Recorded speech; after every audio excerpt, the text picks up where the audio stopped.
Kuitwa masikini ni jambo lililo mbaya. Kuitwa masikini ni jambo lililo mbaya.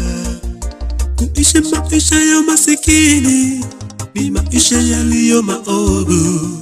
Kuishi kuitwa masikini, hiyo ni maisha yaliyo maovu. Yaweza kukufanya ukawaza maovu, yaweza kukufanya ukatenda jambo lililo baya. Masikini ni maisha yaliyo ya uchochoro. Masikini ni maisha yasiyo mazuri. Mshukuruni Bwana, mshukuru Bwana kwa kile ulicho nacho.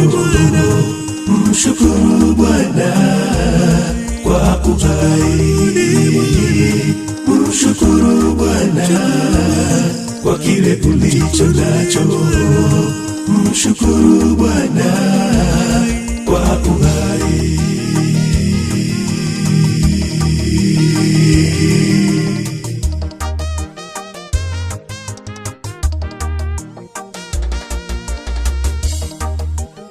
Basi palikuwa na mtu mmoja aliyekuwa tajiri wa ajabu.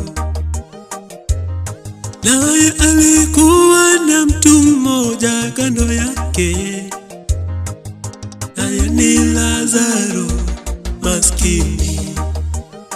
Naye huwa kwa mlangoni pa yule tajiri, maana mwili wake ulijawa na vidonda vingi.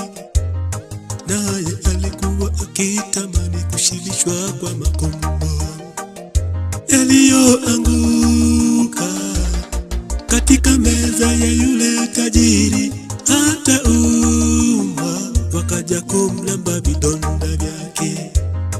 Ikawa yule maskini alikufa, akachukuliwa na malaika mpaka kifuani kwa Ibrahimu.